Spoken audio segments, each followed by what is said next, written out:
महाराष्ट्र सरकार आणि गुगल यांच्यामध्ये एक सामंजस्य करार झालाय, ज्यामध्ये 7 विविध क्षेत्रांमध्ये गुगलच्या मदतीने आर्टिफिशियल इंटेलिजन्सचा उपयोग करून वेगवेगळ्या प्रकारचे ॲप्लिकेशन्स आम्ही तयार करणार आहोत, ज्यातनं खूप मोठ्या प्रमाणात नागरिकांचं जीवन हे चांगलं होण्याकरता आपल्याला मदत मिळेल। आपल्याला कल्पना आहे की गुगल ही एक अत्यंत महत्त्वाची टेक्नॉलॉजी कंपनी आहे आणि प्रचंड मोठा विस्तार हा संपूर्ण जगामध्ये त्यांचा आहे आणि या सगळ्या टेक्नॉलॉजीच्या क्षेत्रात नेहमीच ते एक पाऊल पुढे राहिले आहेत। गेल्या काही वर्षांमध्ये त्यांनी आर्टिफिशियल इंटेलिजन्समध्ये खूप मोठ्या प्रमाणात काम केलं आहे आणि लोकोपयोगी आर्टिफिशियल इंटेलिजन्स अशा प्रकारचा एक विचार त्यांनी मांडलेला आहे आणि तोच ती जी त्यांची शक्ती आहे ती आपल्याला महाराष्ट्रात कशी वापरता येईल या संदर्भातला हा करार आहे, ज्यामध्ये शेतीचं क्षेत्र आहे किंवा सस्टेनेबिलिटीचं क्षेत्र आहे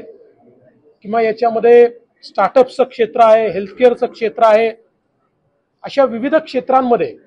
आम्ही एकत्रित काम त्या ठिकाणी करणार आहोत। स्किलिंगचं क्षेत्र आहे आणि आज ज्या प्रकारे आर्टिफिशियल इंटेलिजन्समुळे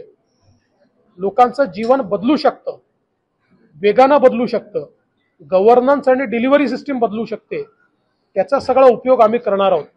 काही ॲप्लिकेशन्स आम्हाला आता या ठिकाणी त्यांनी दाखवले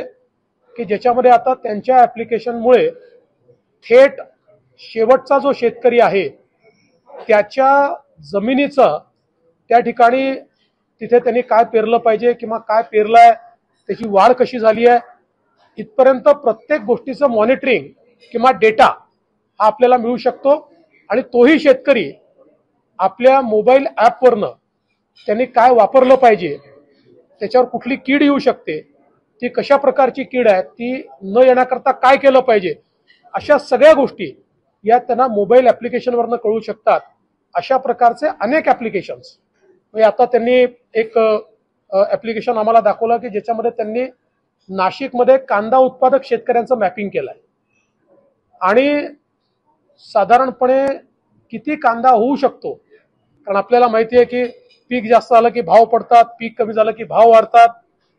तर त्या संदर्भात रिअल टाइम आपल्याला त्याचं मॉनिटरिंग करता येईल, डेटा देता येईल,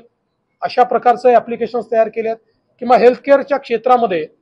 आज आपल्याला माहिती आहे की टीबीच्या विरुद्ध एक मोठी लढाई पंतप्रधान नरेंद्र मोदीजींच्या अंतर्गत आपण त्या ठिकाणी लढतोय। त्यामध्ये नुसत्या एक्सरेवरनं एआयचा उपयोग करून टीबी त्या ठिकाणी प्रेडिक्ट करायचा, म्हणजे रेडिओलॉजिस्ट आपल्याकडे कमी असतात, तर रेडिओलॉजिस्टच्या शिवाय अर्थात त्याचं नंतर सर्टिफिकेशन रेडिओलॉजिस्ट ज्या ठिकाणी असं वाटतंय की टीबी आहे किंवा त्याचं प्रेडिक्शन होत आहे तिथे त्यांचा उपयोग केलाच जाईल, पण अशा प्रकारे त्याला स्केलेबल करता येईल असं विविध रोगांमधले काही मॉडेल्स असतील किंवा आज ट्रॅफिकच्या संदर्भात एक त्यांनी बेंगलोरला प्रयत्न केला आणि त्या ठिकाणी सगळा हिस्टॉरिकल डेटा हा त्या ठिकाणी कोलेक्ट करून आणि त्यातनं एक मॉडेल तयार केलं आणि त्यामुळे जवळपास सिग्नलवर थांबण्याचा जो वेळ आहे हा 30% कमी झाला आणि त्यांनी प्रदूषण कमी झालं। तर अशा प्रकारचे आज आपल्याला माहिती आहे स्टार्टअप असेल किंवा स्किलिंग असेल, या प्रत्येक गोष्टीमध्ये आम्ही गुगलच्या प्लॅटफॉर्म्सचा उपयोग करून आणि त्याला स्केलेबल करून त्या माध्यमातून लोकांची लाईफ चेंज करणार आहोत। आणि यासोबत जे IIIT नागपूर आहे त्या ठिकाणी centre of excellence in AI